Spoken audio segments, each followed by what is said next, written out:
Bonsoir mes chers amis et très heureux de vous retrouver. Cette fois-ci, vous reconnaissez donc le décor de Yerushalayim Ira Kodesh, même si ça me fait toujours un énorme plaisir de me retrouver aussi à Paris auprès de mes amis et évidemment en chair et en os. Donc comme on le fait donc depuis malheureusement déjà plus de 100 jours, donc on va dédier ce cours pour le retour Be'ezrat Hashem de tous les otages en espérant donc qu'il rentre très vite sain et sauf, Bezrat Hashem, la protection de tous nos soldats, qu'ils mènent à terme et à bien surtout toute leur mission, qu'Hachem les guide pour une réussite complète dans leur mission, et en particulier à quelqu'un qui nous est très cher, Ron Moshe Ben Miriam, donc un soldat qui a été encore rappelé à Gaza parmi tant d'autres, et aussi évidemment pour l'élévation de l'âme de toutes les victimes, tous les soldats qui sont tombés en héros pour nous protéger, pour protéger le clan d'Israël et mener à bien donc cette guerre pour le peuple d'Israël, la plus longue, sans parler de la plus chère, et que Bezrat Hashem donc arrive très très vite la Géoula pour retrouver déjà tous ceux qui nous ont quittés et surtout pour retrouver véritablement la paix enfin. Bezrat Hashem, donc avec la reconstruction du temple et Biat Goel Tzedek avec la venue du Mashiach. Donc on rentre dans cette paracha de Bo qui parle de la vraie délivrance, la première que le peuple juif ait connue. Une paracha très riche puisque toutes les mitzvot concernant le Seder s'y trouvent, et même si aujourd'hui, comme vous le savez, dû à l'absence du Beth Amikdash, du temple, donc on ne peut pas faire le Korban Pessah, donc il y a énormément de mitzvot qu'on ne fait plus. Mais en tout cas, sachez que la majorité des mitzvot sont contenus dans cette paracha. Et pour ainsi dire, c'est aussi la première de toutes les mitzvot, HaChodesh Hazel Lachem, Rosh Chodashim, l'annonce de ce premier mois de Nissan, dont on a parlé déjà les années précédentes. On ne va pas revenir sur cela, mais c'est la première mitzvah que le peuple juif a reçue. Et je vais vous démontrer que ce n'est pas tout à fait exact, et on va essayer d'aborder cette année donc sous un nouvel aspect, un aspect qu'on n'a jamais traité ensemble dans le cadre de ce cours en tout cas.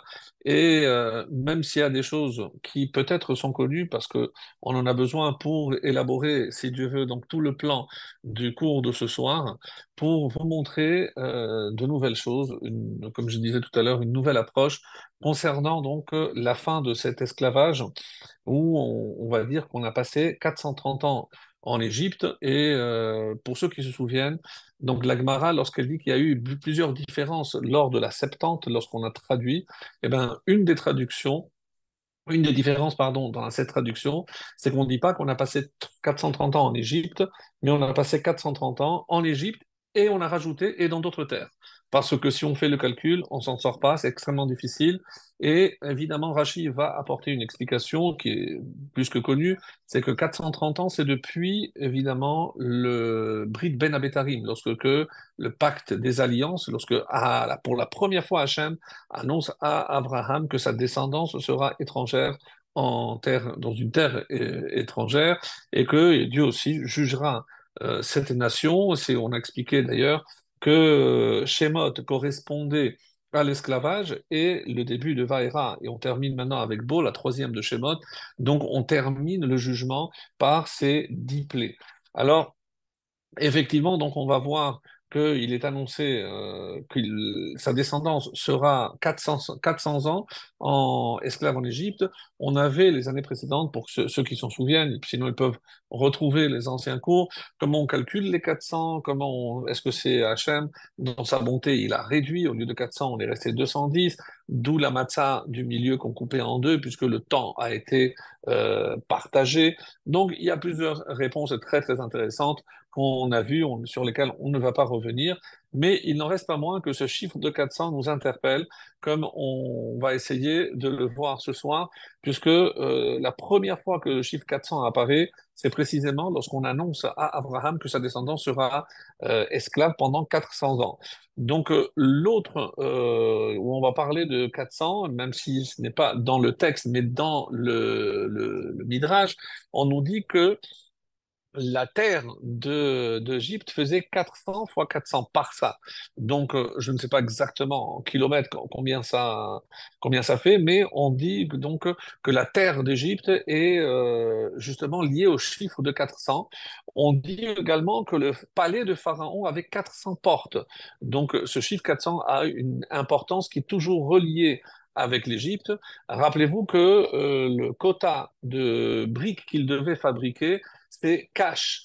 Cash, même si c'est de la paille, mais c'est 100 et 300, c'est 400. Donc, comme le Midrash nous dit que lorsque on avait atteint ce quota de 400, il y en a qui étaient plus rapides que d'autres. Lorsque quelqu'un terminait, il venait en aide à celui qui n'avait pas encore terminé son quota, sinon il pouvait être très très sévèrement puni. Donc tout tourne autour de ce chiffre de 400 et dans un autre contexte qui n'a rien à voir, on verra également que Abraham a payé 400 zouz pour le terrain dans lequel il a voulu enterrer sa femme Sarah.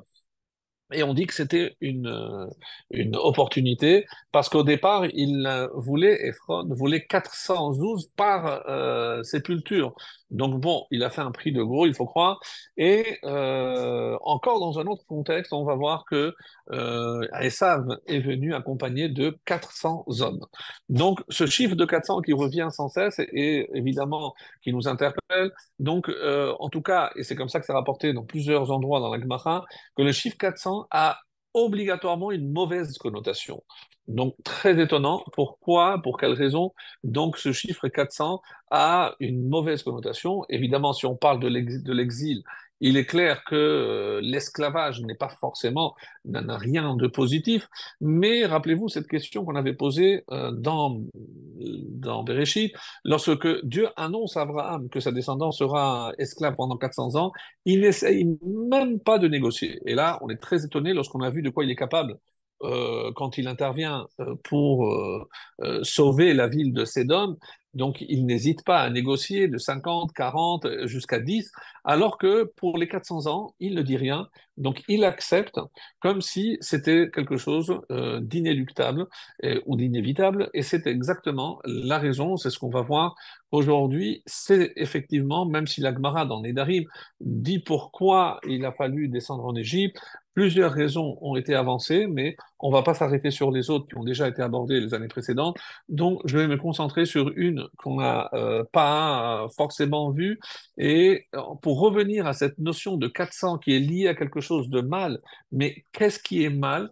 Et les Rachamim nous révèlent que Ra, Ayin ou Ayin Ra, un mauvais œil, la valeur numérique de Ayin, c'est 130, Ra, c'est 270, donc c'est 400. Donc tout ce qui est 400 est lié à un mauvais œil. Et sincèrement, donc on a du mal à comprendre comment ici ça rentre dans ce contexte. Que l'Égypte ait un mauvais œil, oui, on l'a vu avec la réaction de Pharaon qui a voulu se défaire éliminer tous les garçons mâles nés en Israël et laisser que les filles. Donc, il craignait pour son peuple, de peur qu'il ne s'associe avec nos ennemis. Donc, on voit qu'il y a une crainte, mais généralement, et ça, c'est ce que la Gemara va nous révéler comme quelque chose de formidable. Et je pense que, encore une fois, comme j'essaie de le faire toujours, mes chers amis, c'est de trouver des enseignements qui nous parlent. C'est pas juste commenter les événements du passé, mais qu'est-ce que c'est un mauvais œil? On dit qu'il ne faut jamais manger chez quelqu'un qui a un mauvais œil. Et comment je peux reconnaître quelqu'un qui a un mauvais œil? C'est parce qu'il regarde combien je mange, ce que je mange, donc il me laisse manger pour voir comment je fais, pour critiquer. Et donc il est très très très très mauvais de manger. On dit pourquoi ils sont restés 400 ans, ils auraient pu écourter. C'est parce qu'ils ont profité, ils ont mangé, fait les Égyptiens. Et ils sont connus, les Égyptiens, par un mauvais œil. Alors vous allez me dire, mais pourquoi? On leur a donné Goshen, on leur a donné un territoire, on les a laissé une certaine liberté de culte et autres, d'ailleurs, on peut dire. Donc, comment expliquer que malgré tout, on va les qualifier de mauvais œil? Alors, vous savez que généralement, donc, on regarde toujours les ascendants. D'où descend Mithraïm? Alors, si je monte à la paracha de Noir, je vais voir là-bas, donc de Couche, et d'où ça vient Ham. Donc, Mithraïm vient Couche, Pout, etc. Vous garderez dans l'arbre généalogique de Mithraïm, dans la paracha de Noir, et on remonte donc jusqu'à Ham. Et les Chachamim demandent d'où vient ce nom, et Ham, c'est la chaleur, donc c'est évidemment une connotation négative. Pourquoi? Parce que on dit, et même si évidemment c'est assez bizarre. Donc, qu'est-ce qu'il a fait Ham à son père? Alors, nous, on s'est contenté de dire qu'il a vu sa nudité. Non, il y a deux explications. Une, c'est qu'il a castré son père, et l'autre, donc, il a sodomisé. Donc, les deux se valent dans les commentaires que proposent nos Chachamim. Et pourquoi il aurait fait un tel geste? Parce que c'est par convoitise. Et qu'on dit quand on est un mauvais œil, c'est aussi tsara'im, c'est un œil étroit, c'est-à-dire il est envieux. Donc ils sont déjà trois frères. Si maintenant qu'on est sorti de l'arche, papa Noah va continuer à aller avec son épouse et il aura d'autres enfants, donc il faudra partager ce monde plus en trois, mais en quatre, en cinq ou en six, on ne sait pas. Donc qu'est-ce qu'il a fait? Et la seule raison qui a motivé le fait qu'il ait castré son père, c'est encore une fois cette Salut Aïn. Et malheureusement, ça a été transmis à tous ses descendants. Et donc, en Égypte, même si c'est un pays ou une nation où on profitait de ce monde, mais eux, mais pas les autres. Et c'est pour ça que la définition de ce qu'on pourrait dire Tov Ayin, c'est quoi? On dit Rotse chez Hacheni yé Tov Mimeno. Donc, l'antidote à ce rare aïn, et donc, rappelez-vous, dans Paro, il y a ra, mais paix, la bouche. La bouche, c'est parce qu'il ne veut pas donner à manger. On dit que les esclaves, il les traitait extrêmement mal en leur donnant très très peu à manger. On les donnait plus à boire pour qu'ils aient plus d'appétit, et là, on donnait très peu à manger, donc ils n'étaient jamais rassasiés. Donc, c'était une forme de sévice, et parmi les travaux forcés ou les souffrances qu'ils ont imposées au peuple juif, on dit qu'une d'elles, c'était cela, parce qu'ils avaient un très très mauvais œil et ils donnaient très très très mal à manger. Donc, on voit que celui qui va représenter l'opposant par excellence de Pharaon, c'est Moshe. Moshe, on a vu, donc il n'y a pas si longtemps, donc on dit Vatereoto Kitov. Donc lui, c'est Tov. Tov, mais c'est plus Tov Ayin. Quand il a refusé la mission d'aller sauver, parce qu'il a demandé, non, envoie celui que tu dois envoyer. C'est-à-dire, pour lui, c'était son frère qui devait faire cette mission-là et pas lui. C'était son frère plus âgé, c'est lui qui avait gardé contact avec le peuple juif. Lui s'était écarté presque 60 ans. Pour ceux qui disent qu'il est parti à 20 ans, il est revenu à 80. Donc pendant 60 ans, il a abandonné son peuple. Il ne se voyait pas revenir en sauveur alors que son frère avait tenu pendant toutes ces 60 ans à la tête donc du peuple. Donc on voit que Moshe est le Tov Ayin. Et d'où vient ce Tov Ayin et d'où il a appris ce Tov Ayin? On dit que un des personnages qui a cet œil exceptionnel de Tov Ayin, et parce qu'il le doit à sa mère, c'est Rachel. Rachel, donc, et on comprend un petit peu pourquoi Yosef est particulier. Donc c'est vrai, quand on regarde l'action de Yosef en Égypte, on est un peu étonné. Qu'est-ce qu'il a fait? Il était un gérant, donc un ministre de, de, de, de, de, de de transport, ministre de la culture, ministre de l'agriculture, ministre des Finances. En fait, il a tout géré. Il a tout géré et on s'étonne un petit peu parce que il a écrasé en quelque sorte le peuple en sachant que lorsque les années de famine ont commencé, ils ont dépensé tout l'argent, ils ont donné les terrains, ils ont donné tous leurs biens, ils se sont même donnés, mais on voit que ce n'est pas dans un but d'exercer un pouvoir quelconque, puisque il leur a donné 80% des biens de la terre et il ne remettait que 20%, donc un cinquième, en tant qu'impôt. Et c'était un peu comme des métayers, même si la terre ne leur appartenait pas, mais tout le fruit de leur labeur, donc 80%, c'était pour eux et ils ne remettaient que 20% seulement. Donc une intelligence exceptionnelle, donc, où le but n'était pas d'écraser le peuple, mais de veiller à ce que la les finances du peuple soient des finances saines. Et donc, c'est tout le travail que Yosef va réussir à faire. Donc, mais on s'étonne. Pourquoi, d'où vient cette bonté de Yosef? Et on dit que c'est de Rachel. Rachel, on sait très bien que Rachel a laissé sa place. Elle a désiré plus pour sa sœur que pour elle-même, ne sachant pas et n'ayant aucune garantie que Yaakov allait aussi l'épouser elle, puisqu'elle savait également qu'il était interdit d'épouser deux sœurs, donc elle s'est dit, comme on l'a vu déjà auparavant, une fois qu'elle est mariée avec ma sœur, eh ben, pour moi c'est fini, mais c'est pas grave, je laisse la place à ma sœur. Donc Yosef a aussi cette réaction et euh, on découvre ici une réponse très très étonnante. Pour moi, ça a été vraiment un chidouche, une nouveauté incroyable. Donc pourquoi, si le chiffre 400 est lié au mal et surtout un mauvais œil, mais quel rapport avec les 400 ans d'esclavage? Écoutez cette réponse. C'est à cause du mauvais œil des frères des tribus à l'égard de Yosef. Incroyable, c'est la première fois que j'entends que tout l'esclavage d'Égypte et surtout la durée de 400 qui est liée donc avec un mauvais œil, avec une mauvaise intention, une envie. Alors, est-ce que c'est par rapport à la tunique, par rapport à la préférence du père, par rapport à ses rêves? Peu importe.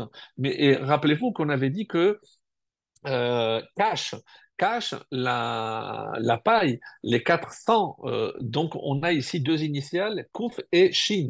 Kouf, c'est la kina, c'est la jalousie, et Sin de cache, c'est le Shin ou Sin, c'est Sina, c'est la haine. C'est la jalousie et la haine que les frères ont éprouvé à l'égard de Yosef et qu'ils vont devoir payer, en tout cas les descendants, en allant 400 ans donc en esclavage. Donc, un scoop par rapport à ça, et où on va voir le summum par rapport à Yosef, donc par Yosef et Binyamin, donc cet amour incroyable entre les frères, mais plus que ça chez Yosef, Ephraïm et Ménaché, où on va voir que même lorsqu'on fera passer Ephraïm, qui est le plus petit, devant Ménaché, qui est l'aîné, il ne dira rien. Donc voilà toute l'éducation de Rachel à travers Yosef, à travers sans aucun doute, Osnat y a participé, évidemment, et on voit cette culmination, Ephraim et Ménaché, c'est ces exemples-là que nous encore, plus de 3000 ans après, on a choisi pour bénir nos enfants en disant Yesimecha Elohim ke Ephraim et Ménaché. Pardon. C'est-à-dire, on voit que, que vous puissiez être comme Ephraim et Ménaché, que l'un désire toujours le bien de l'autre et qu'il n'ait aucun problème à laisser la place à son frère. Donc, voilà quelque chose d'exceptionnel, comme on va encore un peu développer ceci, mais ça c'est pour faire le tikkun. Donc si on est allé en Égypte, c'est parce que c'est en Égypte qu'on va réparer justement ce mauvais œil, ces 400 ans. Donc comme si Abraham le savait au départ et qu'il n'est pas intervenu parce qu'il savait que c'était indispensable de passer par ces étapes-là afin de réparer ce mauvais œil chez les frères. Et comment? En faisant un Tov Ayin. Alors, comment on va le faire? Alors, une Gemara incroyable, mes amis, j'ai découvert, c'est magnifique, vous allez voir, c'est dans Psachim, Kuf Yud Gimel, 113 dans Psachim. Alors, il dit comme ça, c'est un enseignement qu'il faut bien retenir.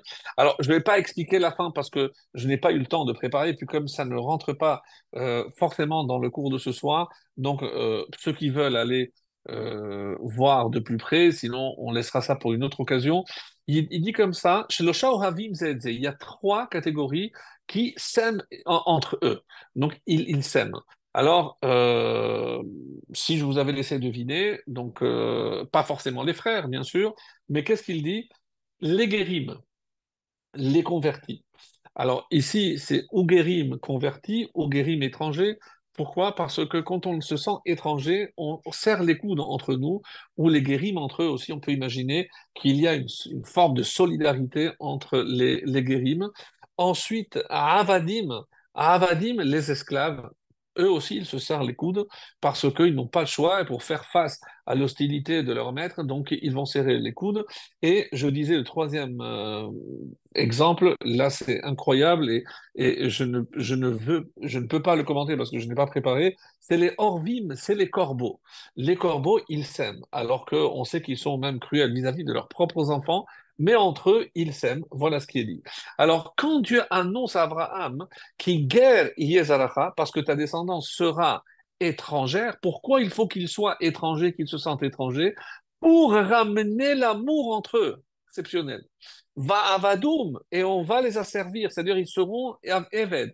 Donc les deux catégories pour apporter l'amour entre eux, d'une part parce qu'ils vont être étrangers et d'autre part parce qu'ils vont être esclaves. Et comme on vient de voir que ce sont les deux catégories qui s'aiment, quelque part, Hachem a voulu réparer ce mauvais œil parce que c'est pas possible qu'un peuple puisse recevoir la Torah s'il ne forme pas une unité, s'il n'y a pas une union parfaite entre eux. Et il fallait réparer donc en quelque sorte ce qui a entraîné, d'une certaine manière, on va dire, leur descente, j'allais dire aux enfers, mais presque par rapport à l'esclavage en Égypte. Et donc c'est un des aspects que l'on retrouve par exemple dans le Corban Pessah. Alors c'est vrai qu'aujourd'hui on n'a pas le Corban Pessah, mais comme c'est marqué, Levet Avotam, c'est Levet Avotam. Donc c'est tout le monde se réunissait autour de cet agneau, l'agneau pascal, et on sait que il y avait donc pour unir les familles quand on n'était pas assez nombreux et qu'il fallait manger un agneau entier, alors les familles s'unissaient et on sait que la fête de Pessah a un caractère familial exceptionnel et c'est peut-être une forme de réparation de cette union, de cette unité perdue, de cette importance que l'on accorde à la famille, alors qu'on verra que on essaiera par tous les moyens de désunir le peuple. Et on sait qu'aujourd'hui, nous faisons face, et on le voit ici en Israël, en France, quand je suis de passage et qu'on me demande, alors je suis très petit moi pour faire des brachot, mais on constate que le plus grand drame, c'est les divorces et les célibataires, donc les jeunes gens qui n'arrivent pas à trouver ce qu'il leur faut pour construire une famille. Et comme si Amalek était à l'œuvre ici pour défaire ce qui est fait, c'est les cas de divorce, et pour empêcher la construction d'un foyer juif qui est le meilleur moyen de lutter contre tous les ennemis et tout le mal qui guette le peuple juif.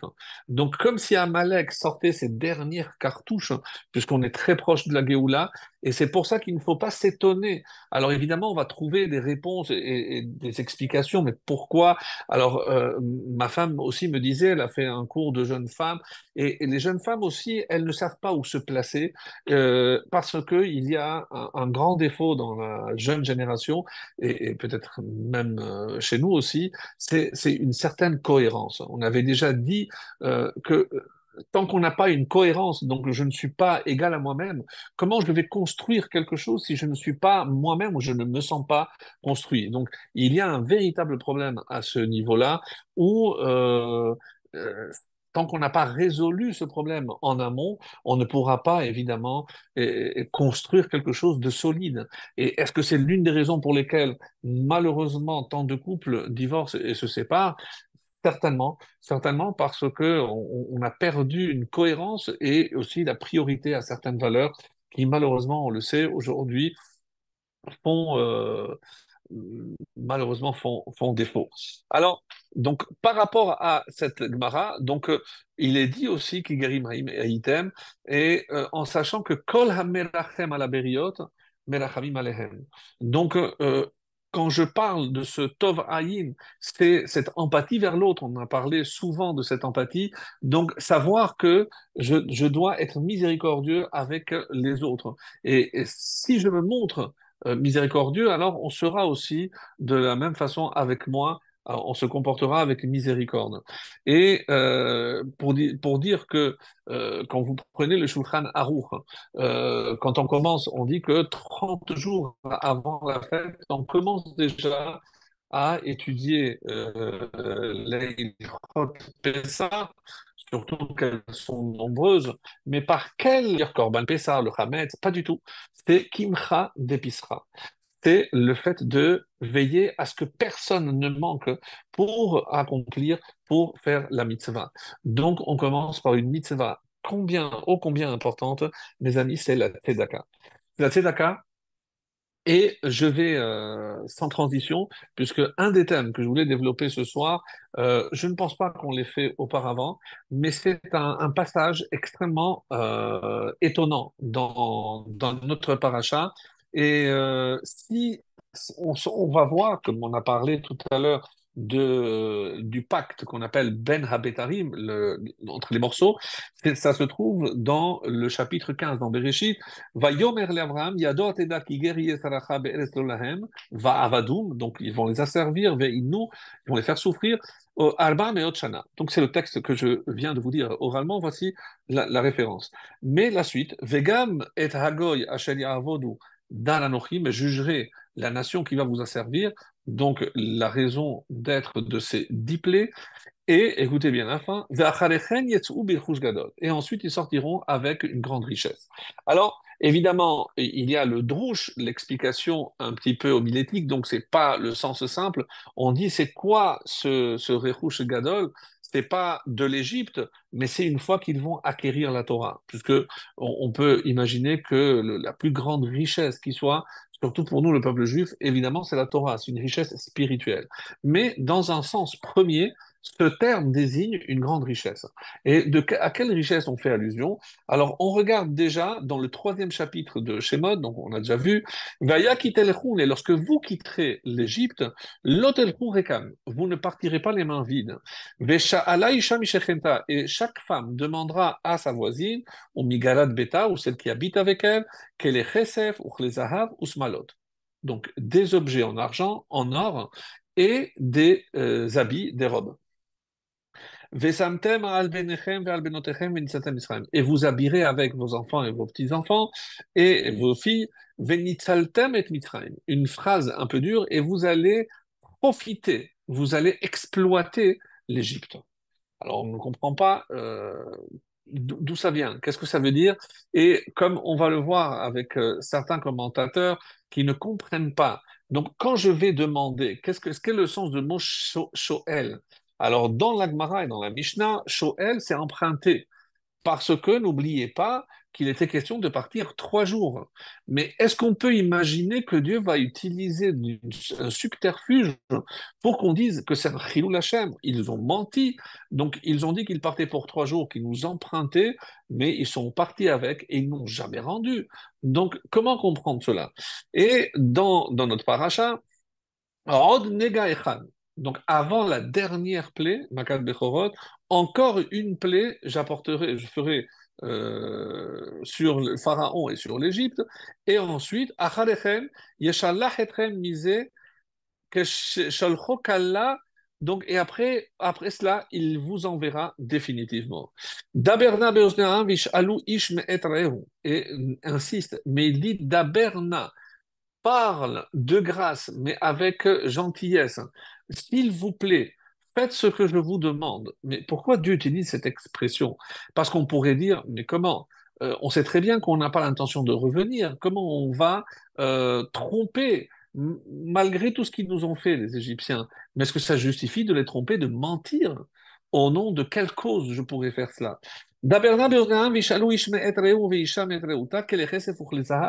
Donc pour leur demander des objets en or et en argent. Alors, et comme si ça ne suffisait pas, encore une troisième fois, dans le 12e chapitre de Shemot, au Bnei Israël Assou. Donc, dans notre paracha, à la fin, ils ont fait Kidvar Moshe, comme Moshe leur avait demandé. Vaïsh Alou Mitzrayim Kelechesef, pour les Ahav Smalot, ils ont demandé les objets en or, en argent et les tuniques et les habits. Vashem Natan et Chenaam Be'ene Mitzrayim, Vaïsh Alum, Vaïnatselu et Mitzrayim, on retrouve la même expression, ils ont exploité l'Égypte et ils sont sortis avec toute cette richesse. Le Orachayim Akadosh pose cette question. Lamativa Hashem, Sheelat Kesef, Bisman Murdam. Mais ça fait déjà, la première fois qu'on parle de ça, c'est Lohimtin Adebo Devaro Hatov, le Tetremel Misraïm. Donc c'est presque un an avant, on annonce déjà que lorsque vous partirez, vous allez demander. Mais attends qu'on parte. Pourquoi c'était tellement pressé de dire que lorsqu'on partira, on demandera? Mais en plus, pour renouveler la demande, puisque au moment de partir, comme on a vu, on va renouveler cette demande. Alors, Quel intérêt d'en parler déjà depuis un an? Magam שהדברים בזמנם נאמרו ביום שלמחרתו יצאו, ומה צורך לא מקודם. Surtout qu'on va voir que juste avant la sortie, on a encore demandé, alors à quoi ça sert de le faire depuis 12 mois, donc depuis un an en avance, quel était le but? Alors, justement, concernant Veshala Isha Mishechenta, chaque femme demandera à sa voisine, il y a un commentaire qui s'appelle le Bechor Shor, et il dit, Shetomar la hinenu holchim lachub. Il faut que tu ailles voir, et tu leur dises, nous on va aller maintenant fêter, on a une fête religieuse, pour 3 jours dans le désert. Hash ilili, est-ce que tu peux me prêter ton argent, ton verre en or, en argent, etc. Chez Loed Bayesh ben Chaverenu, et parce que il y en a qui ont de beaux ustensiles, moi j'en ai pas, est-ce que tu peux me prêter les tiens? Alors, d'après cela, c'est un mensonge pur. Comment je peux lui faire prétendre, en tout cas, que je partais pour 3 jours quand je savais pertinemment que je n'avais pas l'intention de revenir? L'Orahim Akadosh, Veshala Isha, Letzad, Shedartam Lachazor. Mais est-ce qu'il y avait un aspect ou une dimension d'imaginer qu'ils allaient revenir? Donc, est-ce qu'il y avait une possibilité de revenir? C'est la question que se pose l'Or HaChaim Akadosh, ou alors c'était vraiment un emprunt. Et c'est pour ça que Rabbeinu Hanan El a une réponse extraordinaire, là encore, et il dit non, Chas v'shalom. Comment que Dieu ne plaise d'imaginer que Hachem fait mentir son peuple en disant dites-leur que c'est pour 3 jours et même si vous n'allez pas revenir. Et là, Vesha'ala, Rushetitem Bematana. Donc, il apporte des preuves que le mot Sha'ala, c'est pas comme nous on a imaginé emprunter. C'est un cadeau définitif. Et il apporte des preuves, comme Gidon, il dit Esh'ala mikem she'ala, veiten li ish nezem shelalo. Donc, il apporte des psukim où je vois que quand on utilise le terme de she'ela, il s'agit essentiellement de cadeaux. She'elati ou bakashati a dit aussi la reine Esther, c'est ma demande, c'est pas un prêt que je demande, c'est une demande, c'est une quête, je demande que tu me fasses un cadeau, que tu me fasses un bien. Et c'est à cela que ça fait allusion. Donc, il apporte d'autres preuves. Donc, de là, on commence à comprendre que il ne s'agit certainement pas de tromperie, donc ou de duper qui que ce soit. Non, l'intention première était pas d'emprunter, mais de récupérer. Alors, vous allez me dire, mais au nom de quoi je peux me prétendre de prendre cet argent? Alors, à cette question, il y a une Gemara, et curieusement, ça se passe en Afrique. Donc, je ne sais pas si on peut voir une actualité brûlante aujourd'hui avec ce que l'Afrique du Sud exige d'Israël, mais ça se trouve dans le traité de Sanhédrin à la page 91. Ba'u bene Mitzrayim ladun im Israël. Donc les descendants des Égyptiens sont venus pour faire un jugement à Israël devant qui? Devant Alexandre de Macédoine, Alexandros Mokdon. Et qu'est-ce qu'ils lui ont dit? Hare ou Omer, Vachem Natan et Chenaam ben Israël vayash ilum. Ils nous ont emprunté. Tenu lanu kesef vezachav shenataltem mimenu. Maintenant, on vous exige de nous rendre tout ce que vous avez pris à nos ancêtres. Et là, Alexandre Macédone de Macédoine, donc il se tourne et il regarde les Juifs. Alors, qu'est-ce que vous avez à dire? Et l'Agmara nous dit qu'il y avait un sage qui s'appelait Geviha ben Pessissa, qui prend la parole et il dit au Chachamim, fais-nous lire Reshut et donnez-moi l'autorisation, et moi je vais aller me confronter à eux, une sorte d'avocat, pour défendre les intérêts des Juifs. Et qu'est-ce qu'il leur a dit? Umoshav ben Israël asher yashuv Mitzrayim sheloshim shana ve'arba meot shana. Alors, la Torah, puisque vous dites ce que la Torah raconte, alors sachez que nous, on a séjourné 430 ans, on a séjourné en Égypte. Tenu lanu sachar avoda shel shishim ribo. Alors, on va faire un calcul. Combien? 60 myriades, c'est-à-dire 600 000 personnes qui ont travaillé pendant 430 ans chez Avatem ben Misraïm, chez Loshim Shana Varba Meot Shana. Alors, faites le calcul, dites-moi combien c'est et dites-moi si vous nous avez payé. Badku velo matzu teshuva. Donc, ces Égyptiens-là, ces Africains, n'ont pas trouvé de réponse. Au Barkhou, ils se sont sauvés. C'est-à-dire que d'après Gvia Ben Psissa, de quoi il s'agit ici? Il s'agit essentiellement d'une compensation. Donc, pourquoi l'Égypte, on devait sortir d'Égypte avec avec des biens, parce que c'était un petit peu pour payer pour tout le travail que les Hébreux avaient effectué. Alors, il y a une réponse qui dit, mais très bien, si c'était pour qu'ils aient de l'argent, mais est-ce que Hachem ne pouvait pas faire autrement? Quand ils vont traverser la mer Rouge, ils vont récupérer toutes les pierres précieuses que la mer va apporter au bord de la rivière, de la mer. Donc ils vont tout récupérer, ils vont avoir des richesses. Donc pourquoi fallait-il que cet argent provienne des Égyptiens? Et là, il y a une réponse qui est apportée essentiellement par le rabbi de Loavitch, qui donne une réponse exceptionnelle. Et vous savez, des fois, on pense que l'argent peut tout. Et on va voir dans la suite du développement que je prépare ce soir que ça peut être évidemment, ça peut pas être, c'est à double tranchant. Donc, lorsque je pense que je donne de l'argent à mon fils, est-ce que je lui donne tout ce dont il a besoin? Eh ben, sachez qu'une fois, il y avait un jeune euh, euh, avec qui j'avais discuté. Donc, il dit, mais pourquoi tu rentres pas chez toi? Tu n'as pas. Je dis, mon père ne m'aime pas. Je dis, mais écoute, tu es bien habillé, il te manque rien. Tu veux pas dire ça, puisqu'il te donne tout ce dont tu as besoin. Et qu'est-ce qu'il a répondu, mes amis? Il a répondu, non, il fait ça pour lui. Parce que les gens regardent et il va dire, oui, il s'occupe bien de ses enfants, mais il ne m'aime pas. Parce que il ne me donne pas ce dont j'ai besoin. Alors, je pense que c'est pour nous, les parents, une leçon extraordinaire. C'est pas parce qu'on va acheter des choses plus coûteuses à nos enfants que c'est une preuve supplémentaire d'amour. Non, parce que ceux dont les enfants ont le plus besoin, c'est évidemment ceux de l'attention, de l'amour que les parents peuvent donner. Et l'amour ne passe pas forcément par l'argent.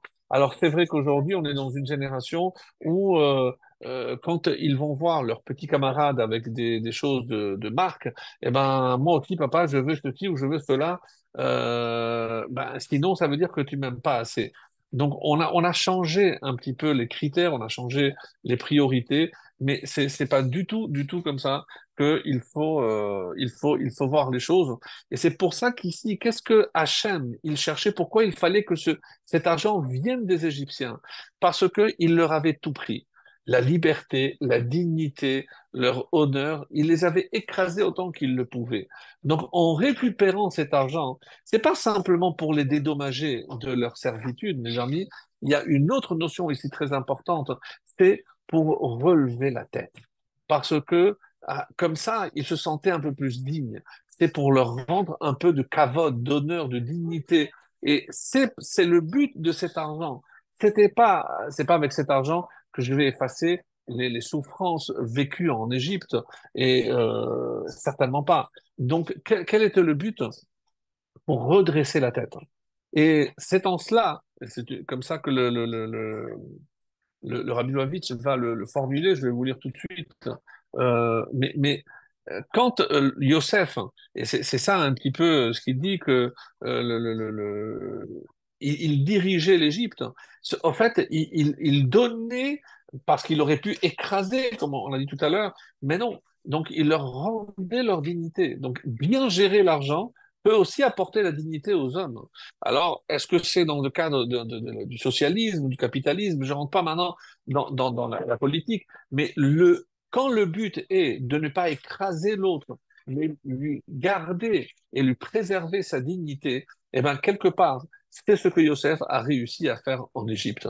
Et comme si tout l'argent qu'il avait mis de côté, et d'ailleurs, il y a des commentaires qui disent effectivement que l'argent qu'ils ont récupéré fait partie des trésors que Yosef avait déjà gardés quand il a mis de côté tous ces 20% qu'il avait mis quand il a vendu la récolte qu'il avait mis de côté, qu'il avait préservée. Donc, en prévision que lorsque ses descendants allaient sortir d'Égypte, eh ben, il récupérait tout ce qu'il avait mis de côté. Par ailleurs, quand on a dit que Moshe était Tov Ayin, qu'il avait cette vision positive des choses, comme Yosef, hein, et ils vont se retrouver, puisqu'au moment de sortir, c'est Moshe lui-même qui s'occupera des ossements de Yosef, donc comme on le sait. Donc, l'amour, c'est certainement pas de donner de l'argent, et c'est donner de kavod, du respect et le sentiment que c'est ça le cadeau. Donc, la tête, comme dit en hébreu, Mashéou tsarir. Je ne donne pas ce que moi je veux donner, mais je suis capable de donner ce dont l'autre a le plus besoin. Et pour savoir ce dont l'autre a besoin, il faut que je sois à l'écoute. Donc, c'est pas parce que je donne, encore une fois, des choses chères que ça prouve un quelconque amour. Au contraire, donc on leur donne aujourd'hui des jeux, des machins, on s'en débarrasse, ils nous laissent tranquilles et on se porte très bien. Mais évidemment que ce n'est pas ça ce dont un enfant a le plus besoin.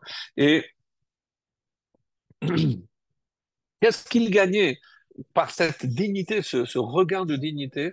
On dit que quelque part, c'est pour faire sortir l'Égypte qui était en nous.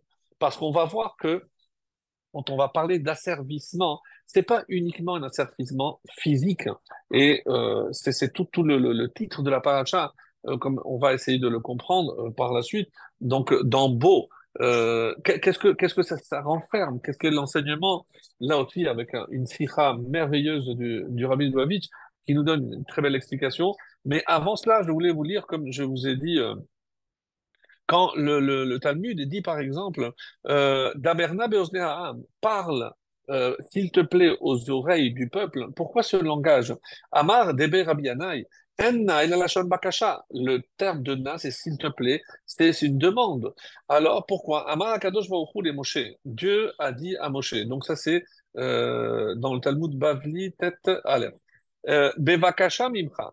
L'herbe emor lahem l'Israël, bevakasha mikem. S'il vous plaît, je vous demande, Sha'alou mi Misraïm, donc demandez des ustensiles en or et en argent aux Égyptiens, chez Lo Yomar Oto Tzadik, pour que ne vienne pas dire ce juste-là, à qui ça fait allusion, à Abraham. Va avadum veinu otam, comme je lui ai promis qu'ils allaient être asservis, mais de la même façon que vous avez été asservis, ça s'est accompli ce que je lui avais annoncé, mais j'ai également promis que vous sortirez avec une grande richesse. Et quoi? Alors si on sort les mains vides, donc il n'a pas accompli la promesse qu'il avait faite à Abraham. Reste Yosef al En Yaakov, donc le commentaire qui s'appelle Et Yaakov, donc, il dit ici, Vekache afilu belo taraomet Avraham, c'est-à-dire que Amar.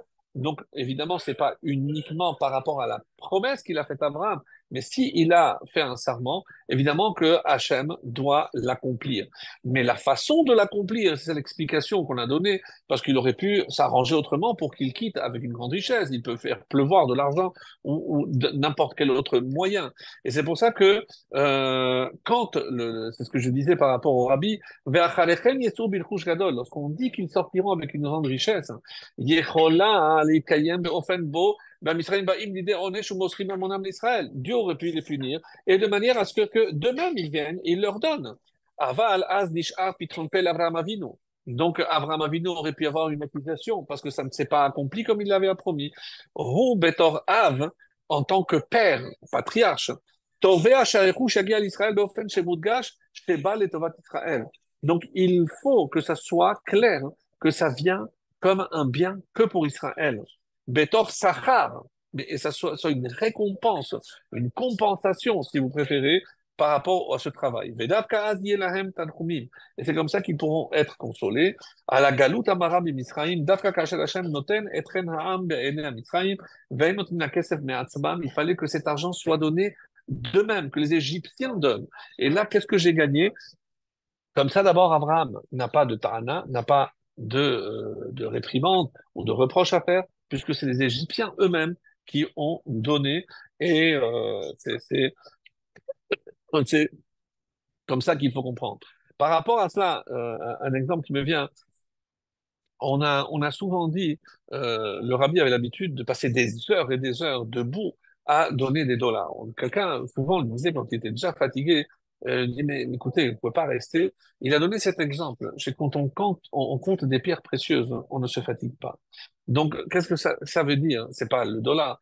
c'est que pour lui, chaque juif, il voyait comme une âme à laquelle il pouvait apporter quelque chose, un éclairage, une aide, une parole, un conseil. Donc, pour lui, c'était comme des pierres précieuses.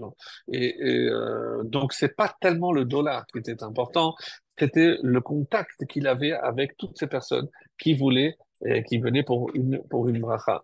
Et cette grande richesse avec laquelle ils sont sortis, dit le rabbi ici, contenait des nitzotzot de Kedusha.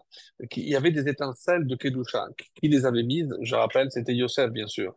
Et alors, Mehem Hekimo, et c'est pour ça que quand ils vont récupérer cet argent, mes amis, qu'est-ce qu'ils vont faire avec? Ils vont construire le Mishkan. C'est-à-dire, ils vont élever cet argent qu'ils vont récupérer. Pas maintenant, on nous a récompensé pour le travail qu'on a fait. Non. C'était quoi le but? Le but, c'est d'élever la matérialité. Et comme on va le voir, et c'était l'endroit de la plus grande matérialité qui existait, c'était en Égypte.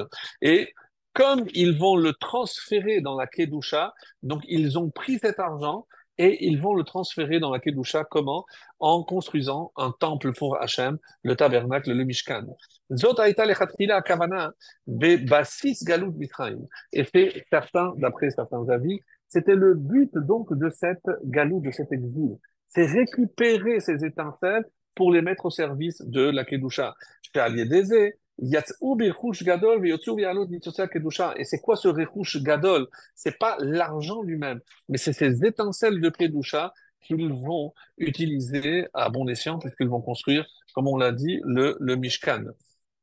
Et c'est pour ça que il y a un très très bel enseignement du Admour Hazaken. Donc encore une fois, savoir utiliser l'argent est un art et c'est un danger aussi puisque on peut très très vite sombrer dans l'opulence, le luxe ou autre. Et je vais vous apporter quelques exemples, un développement aussi très très beau concernant cette paracha pour vous démontrer que c'est pas aussi simple. Alors, en tout cas, le Admour Hazaken nous donne ici un exemple très très beau et il nous dit la chose suivante. Hefal ha'ashirut omed ben Gan Eden de Gehinnom. Le Hefal, où se trouve la richesse, elle est à l'intersection du Gan Eden d'une part et du Gehinnom.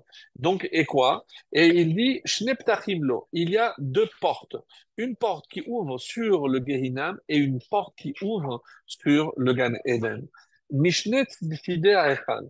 Echad pone le'ever Gan Eden, ve'echad pone le'ever ha'Gehinnom. Donc, pourquoi?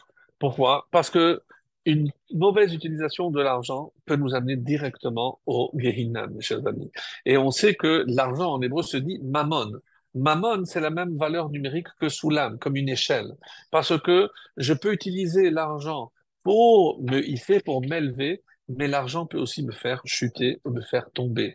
Donc, me faire tomber, évidemment, je me retrouverai dans le Gehinnom, et sinon, je serai dans le Gan Eden. Donc, c'est au milieu. Comme disent les chassidim, une phrase très belle, on dit que la boisson me rend saoul, l'argent me rend fou, et la chassidoute me rend ou me donne, me renforce la émouna et la hirat shamayim. C'est-à-dire que tant que je n'introduis pas de la spiritualité, vous verrez que pour nous aussi, la boisson est très, on va dire, circonscrite l'utilisation. Donc c'est dans tout ce qui est Kedusha, pour le sanctifier un jour, pour sanctifier un événement, pour les Kiddushin. Donc je trouverai toujours le yayin pour la sanctification, pour bien se rappeler que comme l'argent peut aussi malheureusement m'entraîner vers le mal, mais quand l'argent est utilisé pour le bien, et à ce propos, j'ai entendu une fois une histoire de David Yosef, le Rav David Yosef, le fils de Rav Yosef. Une fois, il était en tournée en Amérique du Sud et il est tombé sur un Achir, un grand milliardaire, Eddie Massia, je ne me rappelle plus très bien le nom, et il voulait faire Issachar et Zevulun, donc un contrat pour étudier, et lui, il travaillait, il était un milliardaire, il a ouvert son chéquier, il était prêt à faire un très très gros chèque, 1 million de dollars, peu importe, et il a dit, ah oui, il y a une condition, moi je vais faire Issachar et Zevulun avec votre papa, avec le Rav Adé Yosef. Je dis, ah attendez, Ça, je ne peux pas le savoir si je ne demande pas. Donc, il a voyagé. Quand il a demandé à son père, il a été étonné de voir que son père, il a dit, oui, oui, je suis d'accord. Et donc, tu peux lui dire. Donc, il appelle pour faire le chèque. Et il lui dit, papa, à quelle institution il fait le chèque? Je dis, non, non, non, tu fais le chèque au mon nom, puisque c'est moi qui vais faire, il sera Zebouloun.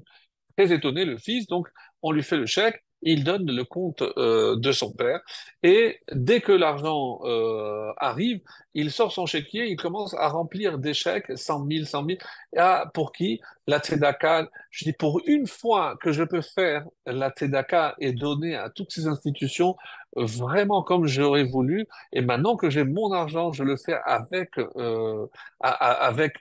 tout le cœur que je. Évidemment que moi, je n'ai pas besoin de cet argent, mais maintenant, je peux faire le tzedaka vraiment béchefa avec une grande abondance parce que j'ai des sommes importantes. Évidemment qu'il a tout donné, mais c'est pour nous montrer qu'un vrai tzaddik, il cherche et il veut de l'argent, mais pour le mettre évidemment au service d'Akadosh Baruch Hu, au service de la sainteté. Et toute cette paracha, c'est pour nous enseigner cela, mes amis. Comme je l'ai dit, donc l'argent qu'ils ont sorti, c'était pas pour s'enrichir, ils n'ont rien acheté avec. Qu'est-ce qu'ils ont fait? Tout cet argent va servir. Malheureusement, il y aura un détour pour le Vaudor, et on en parlera, mais essentiellement ici, c'est pour construire un sanctuaire pour Dieu, c'est-à-dire pour la Kedusha. Alors, et en parlant de ça, donc, je voudrais revenir hein, à cette façon, donc quand on a parlé des mitzvot, hein, et quand je disais que la première mitzvah, c'était de Hachodesh Hazeh, mais je vous ai montré que Vesha'ala, c'est vrai que c'est la première fois, et c'était uniquement en Égypte, dans le cas de l'Égypte, qu'il fallait demander. Mais cette demande a précédé, puisqu'on a vu que c'est un an avant. Donc c'est avant même de dire Hachodesh Hazeh, ce mois sera pour vous le premier, la première mitzvah du peuple juif. Il y avait déjà une demande un an avant, et c'est ce qu'on a vu. Alors, concernant un midrash que j'aimerais vous lire, parce que c'est assez étonnant et on ne comprend pas dans quelles conditions il fallait sortir d'Égypte. Alors, avant cela, et pour mettre un petit peu de piment donc, dans notre étude, dans ce qui nous reste à voir, il y a dans le Bereshit, nous sommes à la paracha de Miketz, donc le chapitre 43, le verset 18. Vayireu ha'anashim ki hu bet Yosef. Donc, ça, c'est lorsque ils ont été ramenés chez Yosef. On parle des frères, bien avant qu'ils se révèlent. Donc, les hommes eurent peur car on les avait fait venir dans la maison de Yosef et ils ont dit c'est en raison de l'argent remis au début dans nos sacs qu'on nous a conduits ici. Pour se précipiter sur nous, les golel alenu l'hitnapel pour nous tomber dessus, vela kachatotanu la avadim, et tout ça dans quel but? Pour nous prendre comme des esclaves, ve être hamorenu, et nos ânes. Comme si le but de tout ce subterfuge, c'était de récupérer les ânes. Mais c'est tout ce qu'ils ont à craindre, c'est les ânes. Donc une phrase très étonnante, on la laisse de côté et on y reviendra. Alors, on sait très bien que par quel mérite on est sorti d'Égypte. Donc le plus connu, même si il y a des midrashim qui disent que c'est par le mérite de la Mila de Abraham, le zérout de Yitzhak avec la Hakeda, le zérout des Tzadikim. Pourquoi? De cette génération, chez Loshinu et Shemam, les Shonam, parce qu'ils n'ont pas fait de la Shonara, parce qu'ils n'ont pas changé leur nom. Velo nimtza echad mehem parutz be'erva. Ça, c'est dans Vayikra Rabba, chapitre 33. 32. Et il n'y avait pas de relation interdite. D'ailleurs, la seule femme qui a malheureusement dévié, on connaît son nom et on connaît la fin de l'enfant qu'elle va avoir, puisqu'il mourra. C'est le Mékalel, le blasphémateur. Donc, c'est le seul. Donc, cette femme de la tribu de Dan qui s'appelait Shelomit Bat Divri. Alors, et on dit aussi que c'est par le zéchout des femmes, des Shot Israël, Ferayou Beoto Ador, comme c'est marqué dans Sota 11, là-bas on nous dit qu'elle continuait à procréer malgré les conditions extrêmement difficiles. Et comme ça s'est rapporté par rapport à cette allusion-là, dans le prophète Yecheskel au chapitre 16, Ve'at Erom Ve'eria. et toi tu étais nue et découverte. C'est un texte qu'on lit d'ailleurs dans la Haggadah.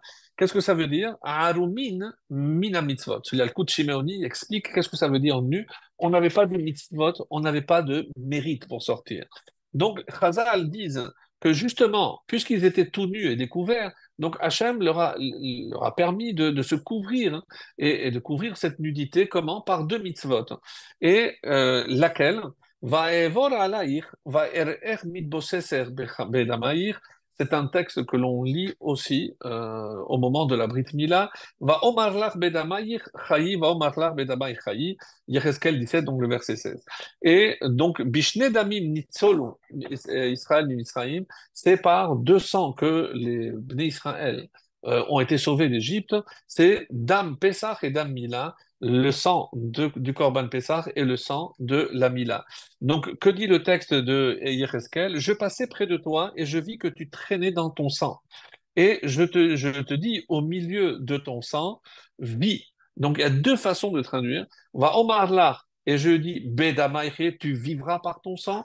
Mais je préfère, moi, personnellement, cette traduction, comme elle était dans le sang, comme il l'a vu dans le sang, je te dis au milieu de ton sang, vis. Je te dis au milieu de ton sang, vis. Donc, c'est vis deux fois parce que c'est les deux sangs, le sang du Corban Pessah et le sang de Mila. Ça, c'est par rapport à ce que dit le Midrash. Qu'est-ce qui se passe? Pourquoi il fallait et en quoi donc c'est lié avec le sang? Pourquoi il fallait du sang? Puisque les deux mitzvot sont liés au sang. Pourquoi on n'a pas dit respectez vos femmes, respectez vos parents et vous aurez un mérite pour sortir? Si on cherche un mérite, une mitzvah, on aurait pu faire une mitzvah comme une autre. On sait très bien que, comme dit le Chida, il y a 248 membres qui correspondent aux 248 commandements positifs et 365 commandements négatifs qui correspondent au guidin, au tendon ou au nerf. Et on dit que il fallait une action qui marque tout le corps, c'est-à-dire quelque chose qui allait réveiller, mais profondément, le peuple juif, et il fallait donc une action très très forte. Pourquoi? Parce que il fallait éradiquer ce qui avait été malheureusement assimilé à l'intérieur du peuple juif. Et ça, c'est ce que je disais par rapport à l'explication sur le mot Bo El Paro, vient vers le pharaon. On sait que, et c'est le rabbi qui parle d'un pharaon intérieur. C'est-à-dire, et quand on parle de Avodazara, mes amis, est-ce que c'est uniquement par rapport au fait qu'ils adoraient un veau ou un agneau? Non, c'est qu'il s'agissait ici d'une civilisation extrêmement matérialiste. Donc, tout ce que on a vu tout à l'heure, c'est prendre cet argent pour le passer dans la Kedusha, parce que eux utilisaient l'argent pour la Toum'a. Donc, bon, pour les plaisirs de ce monde. Et on sait que c'était la capitale de la luxure, l'Égypte. On sait très bien que lorsqu'ils sont allés chercher Yosef, ils sont allés dans le marché parce qu'ils savaient à quoi s'attendre. Donc, il n'y a pas de photo. On savait, la première fois que Sarah descend, elle est kidnappée. Donc, on sait à quoi s'attendre avec les Égyptiens. On sait de quoi est capable donc cette civilisation. Et c'est pour ça que il faut éradiquer, donc enlever de nous ce pharaon intérieur hein, qui me pousse vers le désir, vers les pulsions. Et qui c'est qui va aider? C'est Moshe. Moshe, mais comme si beau vient, parce que Hachem te dit qu'à l'intérieur, si on a un côté pharaon, mais on a aussi un côté Moshe. C'est le Moshe intérieur. Et c'est le seul qui peut tenir tête à Pharaon.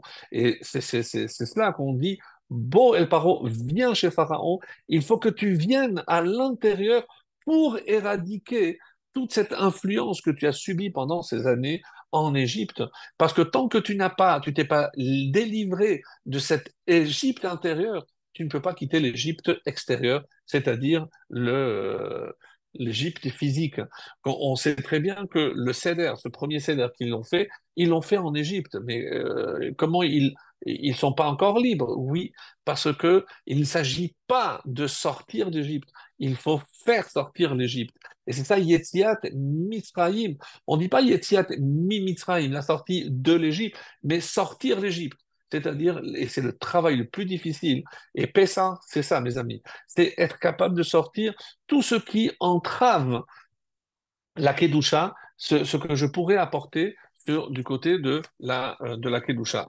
Et comme il y a un texte très très beau d'un rav qui s'appelle Abu Hav, hein, et qui nous dit la phrase suivante, parce que j'ai trouvé très très belle. En Umar le Kabel. Il n'y a aucune nation qui peut recevoir la Torah, sauf les enfants de Abraham Arouvi, les enfants de Abraham mon bien-aimé, dit Hachem. Pourquoi? Parce qu'ils sont Kerutim Bemila, parce que eux, ils sont dans la Mila, ils ont la Mila dans leur chair, et Melumadim Be'avdut. Et eux aussi sont, en quelque sorte, ils sont entraînés, aguerris avec l'esclavage. Comme si il fallait, pour recevoir la Torah, passer par ces étapes-là. Donc, Abraham, la Mila, et comment comprendre maintenant cette expression-là? Et c'est comme ça qu'il dit, c'est rapporté aussi dans un texte, dans une autre Gemara, celui qui n'est pas circoncis, il ne peut pas étudier la Torah. Il n'a pas d'achisa, on dit. Pourquoi? Parce que, qu'est-ce que c'est la orla? C'est une peau qui recouvre. De la même façon que la orla recouvre le membre, là, il y a comme une orla qui couvre le cœur et il est en quelque sorte imperméable à tout ce qui est spiritualité, à tout ce qui est Torah, somme toute. C'est pour ça que la première des étapes, et on ne pouvait pas manger le Corban Pessah sans avoir fait la Mila, parce qu'on ne pouvait pas s'ouvrir et il ne servait à rien de manger le Corban Pessah. Quel était le but du Corban Pessah? C'est, comme on a dit, éradiquer la Avodazara. Mais avant cela, et seul ceux qui étaient Mahoul. Et ils n'ont pas voulu le faire. Qu'est-ce que Moshe a fait? On dit qu'il a envoyé une odeur du Gan Eden de grillade. Il me dit, ah, moi, je veux manger, on veut manger, on veut manger. Il a dit, ah, si vous voulez, vous faites la Mila. Et c'est comme ça, donc un midrash exceptionnel, ouais, incompréhensible, comme s'il avait fallu les forcer en quelque sorte pour qu'ils acceptent de faire la Mila pour les laisser manger Corban Pessah. Donc c'était pas si évident que cela, hein. Et dire qu'ils ne voulaient pas la Mila, c'est qu'ils avaient du mal à se défaire donc de cette attirance vers la matérialité dans laquelle ils avaient été en quelque sorte chevillés, ils avaient grandi, ils étaient pétris de ces valeurs-là tout le temps de leur esclavage en Égypte. Et comme c'est marqué, Magid Devarav le Yaakov. Hachem ne dit ces paroles qu'à Yaakov, qu'aux descendants de Yaakov. Et si tu n'es pas un digne descendant de Yaakov, tu ne peux pas accueillir, tu ne peux pas accepter cette parole divine. Et à ce propos, il y a une Gemara exceptionnelle, mais vraiment incroyable, que je vais vous lire. Et on essaiera après ensemble de trouver une explication pour jusqu'à la conclusion de notre cours. Alors, ça se trouve en 147b, Shabbat, traité de Shabbat, et je vais vous lire directement avec sa traduction. Euh, et c'est par rapport à une rivière qui s'appelait Diomset. Donc, on ne sait pas exactement où se trouve cette rivière, mais en tout cas, elle avait apparemment des vertus exceptionnelles. On dit, Amar Rabbi Chelbo a dit, Chamra de Progita, donc le vin de Progita, et l'eau de Umaya de Diomset, et de Diomset, qui pechu aseret hashevatim mi Israël, ont privé Israël des 10 tribus. Alors, qu'est-ce que ça veut dire? On parle ici des 10 tribus du royaume du Nord qui ont été exilées par la Syrie et finalement, on le sait qu'ils se sont perdus. Donc, 10 tribus ont été perdues. L'Agmara, donc, à quoi va-t-elle attribuer cet exil? C'est au péché de jouissance excessive des plaisirs matériels. Et ces plaisirs sont, c'est l'explication du Maharal dans Netza Israël, ils sont symbolisés par le vin de Progita et les eaux de Diomset, parce qu'ils étaient tellement préoccupés pour ces jouissances que petit à petit, ils ont laissé tomber la Torah, ils se sont assimilés, se sont perdus. La suite, très difficile. Rabbi Elazar ben Arar, Ikla Lehatam. Une fois, Rabbi Elazar ben Arar est venu dans cette région. Pour la petite histoire, qui est Rabbi Elazar ben Arar? C'est un des 5 élèves de Rabbi Yochanan ben Zakkai. Et juste pour vous rappeler que dans Pirkei Avot, il est dit que si on mettait Rabbi Elazar ben Arar d'un côté et tous les autres, eh ben, Rabbi Elazar ben Arar était de très très loin supérieur à tous les autres. Alors, et qu'est-ce qui s'est passé? Il est allé dans cette région, Imshir Batraïou, et il s'est laissé attirer par ses délices, ses jouissances terrestres. Irakar Talmudé, et tout son savoir, toute sa Torah, Irakar, c'est perdu. Elle a été enlevée, est effacée. Kihada, lorsque plus tard il est revenu chez lui, et il y a un autre midrash dans Kohelet Rabbah qui rajoute que sa femme était de cette région. Elle a dit, mais c'est pas normal que tes élèves, parce qu'ils sont inférieurs à Yavne, que toi tu te laisses seul, reste ici. Forcément, ils vont venir te joindre.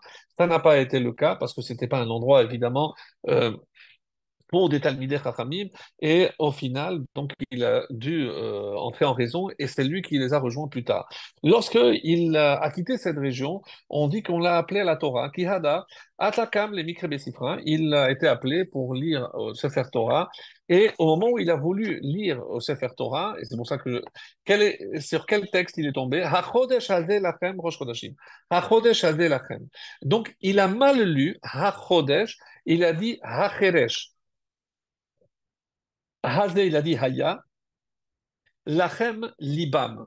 En fait, c'est très facile parce qu'il a confondu un dalet avec un resh, un bet avec un kaf. Ce sont les lettres qui peuvent évidemment se mélanger.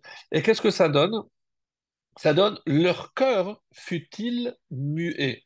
Donc, comme si quelque part, c'est pas qu'il a oublié la lecture, mais le fait de mal prononcer a laissé suggérer, comme la suite le dit, Baou Rabbanan Rachamé Ale. Voyant qu'il avait oublié tout son savoir en Torah, ils ont imploré Dieu, Rachamana, d'avoir pitié de lui, et tout son savoir en Torah lui a été restitué. Et c'est pour ça qu'on dit Rabbi Nehorai Omer, Hevegolel imkom Torah. Si tu dois t'exiler, ne va que dans un endroit où il y a la Torah et ne dis pas Val Tomar Shehi Tavo, que toi tu vas aller, la Torah va arriver plus tard. Shechavelecha, non. Et donc, fais attention, après on dit pourquoi il s'appelait Nehorai, etc. Donc, qu'est-ce que c'est que cette histoire? Qu'on ne comprend pas pourquoi d'abord il a tout perdu et au point de mal lire, même si c'était un lapsus. Donc c'est son cœur s'était refermé, donc comme s'il il avait tout oublié. Alors qu'est-ce que c'est cette erreur-là? D'abord, donc, comme on va le voir ici, dans la paracha de Bo, je ne l'ai pas dit, mais on va voir trois plaies.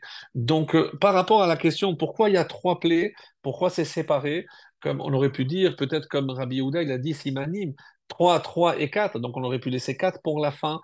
Alors, il y a plusieurs explications. Une qui est très simple et qui, finalement, nous révèle tout l'essentiel, c'est que dans les trois dernières plaies qui sont les arbées, les sauterelles, l'obscurité et la mort des premiers-nés, on dit pourquoi elles sont à part. C'est Abravanel, c'est une réponse très simple mais très belle. C'est parce que toutes les autres plaies, comme on l'a dit, c'était 7 jours et 3 jours d'intermède ou 3 jours d'avertissement et 7 jours. Il y a même un avis qui dit que c'est l'inverse. C'est 3 jours, 3 semaines, pardon, de plaies et une semaine de répit. Donc, mais c'est pas l'avis qui est retenu. Donc, pour ceux qui disent que toutes les plaies ont duré 7 jours, il y a une exception. Et l'exception, c'est justement, c'est les trois plaies dans cette paracha. La plaie de Harbé, les Chachamim déduisent que le Shabbat, il n'y a pas eu de Harbé. Donc ça a duré 6 jours. Pour Makat Rocher, il est dit 2 fois 3.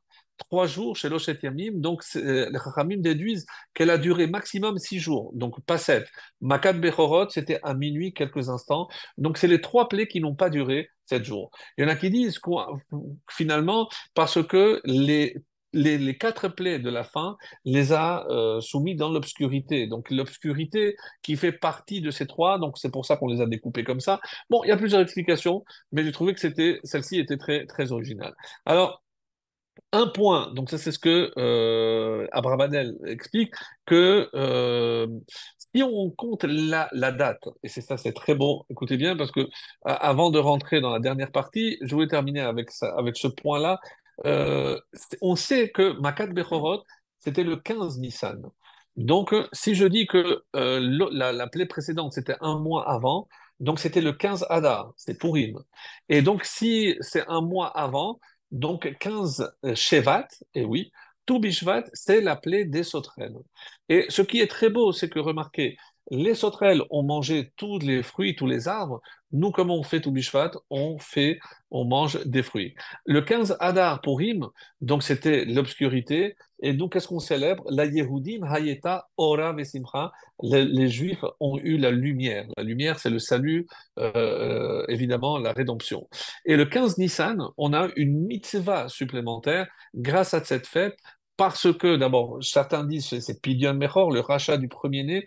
Eux, ils ont perdu leur premier-né. Nous, on a une mitzvah de racheter le premier-né. Il y en a qui disent non. C'est que, quelle est la mitzvah le soir du Pessah? C'est manger la matzah. Donc, on a gagné une mitzvah.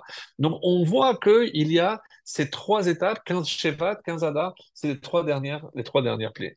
Alors, maintenant, je voudrais apporter l'enseignement que je vais citer pour conclure notre étude de ce soir et citer au nom de Rabbi Tzadok HaKohen. Donc, dans un ouvrage qu'il appelle le Prix Tzadik, et il donne une explication très très belle et vous allez voir comment ça va répondre. Donc, justement, pour former un nouveau peuple. Et c'est ça l'idée. C'est-à-dire qu'on descend en Égypte parce qu'il fallait qu'on soit un nouveau peuple. Et il dit comme ça, Kedel livnot am chadash, c'est-à-dire l'Israël. Et on sait très bien comment se produit la germination. Donc, comment je plante une graine, et cette graine pourrit, et lorsqu'elle pourrit, c'est à ce moment-là qu'elle va germer. Alors, il dit comme ça, en citant un enseignement dans Shabbat 77, qu'il dit que pourquoi ce sont les boucs, les chèvres noires qui passent en avant et après il y a les agneaux blancs? Et pourquoi c'est le noir qui passe avant et le noir? Bon, c'est une question évidemment à double tranchant. Et il dit, c'est comme la création. D'abord il y a eu l'obscurité et après seulement il y a eu la lumière. Comme le dit dans ses mots le Rabbi Tzadok HaKohen, c'est que Mina Chosher, bara or, c'est que d'où elle émane la lumière, c'est de l'obscurité. C'est que de l'obscurité jaillit la lumière, et c'est ce qu'ils ils enseignent ça.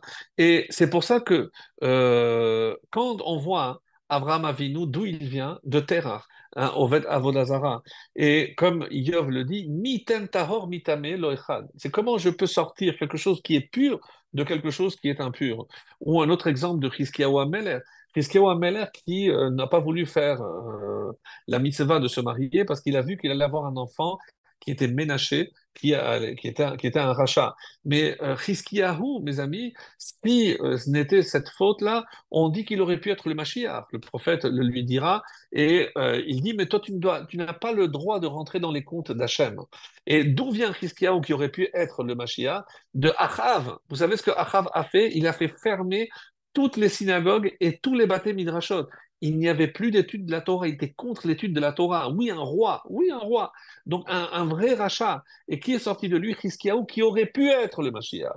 Donc ça, c'est pour nous montrer que c'est de là où on attend le moins que la lumière peut jaillir. Alors, justement, ça la réponse, que le Or Tzomeach mitorah chosher, où est-ce qu'elle pousse la lumière? Elle pousse justement à partir de l'obscurité. Et ça, c'est la Hanhagat Aboré. Ça, c'est comme ça que le Créateur a voulu. Et ce n'est pas à nous d'essayer de comprendre ou de venir contre la volonté divine. Alors maintenant, qu'est-ce qu'on est allé chercher en Égypte avant de pouvoir recevoir la Torah? Et c'est ça. Parce que pour recevoir la Torah, il fallait éradiquer, on a dit tout à l'heure, donc l'Égypte. Et par quoi on désigne l'Égypte? C'est par les plaisirs et les jouissances matérielles. Et c'est ça, comme on dit en hébreu, chemda, donc c'est la ta'ava, le désir, les pulsions et pour que l'on comprenne que la Torah est incompatible avec la recherche de plaisirs terrestres. Je ne peux pas concilier deux antinomies qui sont la Torah. Alors attention, la Torah, ça ne veut pas dire qu'il faut vivre dans la misère, c'est pas ce qu'on est en train de dire. Mais je ne peux pas laisser libre cours à tout ce que je désire. Alors, écoutez bien, parce que c'est très beau, quand on dit, mais est-ce que tu as mangé, qu'est-ce qu'elle a répondu la Chava? Nachash Hishiani. C'est le Nachash qui m'a séduite. Alors, Hishiani, la Gemara dira, la Shon Nisuin, il s'est marié avec moi. Qu'est-ce que ça veut dire, il s'est marié avec moi? Et on dit qu'il a eu une relation avec Rava. Et Hitil Bazuhama. Et qu'est-ce que le Nachash a introduit dans Rava? Eh bien, on dit l'impureté. Mais de quelle impureté? L'impureté du désir. Et donc, tous les enfants, tous les descendants de Chava vont grandir, vont être élevés avec ce désir à l'intérieur. Mais ce désir, il est contraire à la Torah. Donc, comment maintenant il va y avoir une nation qui pourra recevoir la Torah alors que tout le monde descend de Chava? Oui, même par Shet, même par Noach, même par Shem, oui, mais ils ont cette Zohama. Ils ont cette impureté. Donc, comment je vais me défaire de cette impureté? Et c'est pour ça qu'Hachem, il les envoie à là où l'impureté est la plus grande. C'était où? En Égypte. Et c'est là où ils vont être confrontés pour éradiquer justement ce désir qui se trouvait en eux, parce que c'est de l'obscurité que doit jaillir la lumière, et c'est d'après le prix tzaddik, c'est pour ça, mes amis, qu'on est descendu en Égypte. C'est pour être confronté, pour essayer de lutter contre ce désir. Et on sait très bien que la Mila est le symbole même de ce désir, parce que c'est la diminution du désir. La Orla représente en quelque sorte les pulsions, la jouissance terrestre par excellence. Et c'est pour ça que ces 400 ans, c'était nécessaire pour purifier. Pour ça que Abraham, évidemment, ne va rien dire, parce qu'il fallait se défaire de cette matérialité. Qu'est-ce qu'ils ont dit, les frères? Maintenant qu'on est descendu en Égypte, va être Hamorenu est notre âne. Mais qu'est-ce que c'est âne? Hamorenu, c'est Chomrenu, c'est notre matérialité. Ils veulent asservir notre matérialité. Comment on dit en araméen le vin? Chamra, parce que c'est ce qui peut me pousser le plus bas vers la matière. Tout a une explication exceptionnelle et on voit comment tout dans la sortie d'Égypte. Et donc c'est pour ça que quand on a dit les Shevatim sont allés chercher Yosef, ils savaient où il fallait le chercher. Donc la première étape avant quoi que ce soit, c'était la moule, c'est la circoncision. La circoncision, c'est ce qui fait que on diminue cette attraction, cette attirance qu'on a vers les désirs terrestres. Et comme Adam Arishon, lui, n'avait pas de Orla, comment les enfants, eux, ils vont avoir la Orla? À cause du Nachash. Et qui est le représentant du Nachash sur cette terre, c'est-à-dire le mal qui s'oppose à Israël, qui est la Kedusha, c'est Nachash. Et regardez, quand Amalek nous attaque, qu'est-ce qui a marqué? Qui il a eu? Hanecheshalim. C'est à ceux qui étaient affaiblis. Et regardez, les Chachamim disent Hanecheshalim. À l'intérieur, il y a Nachash, et quand je prends les lettres qui restent, j'obtiens le mot Mila, parce que c'est la Mila qui m'aide à aller contre le Nachash. Ceux qui n'avaient pas lutté contre le Nachash avec une bonne Mila, avec la préservation de la Brit Mila, et mes amis, on a toujours dit, qu'est-ce qu'on est en train de faire maintenant cette semaine-là? On est ces parachiotes-là, c'est Shovetim. C'est pour réparer les fautes sexuelles. Et les fautes sexuelles, évidemment, c'est par rapport à la Mila.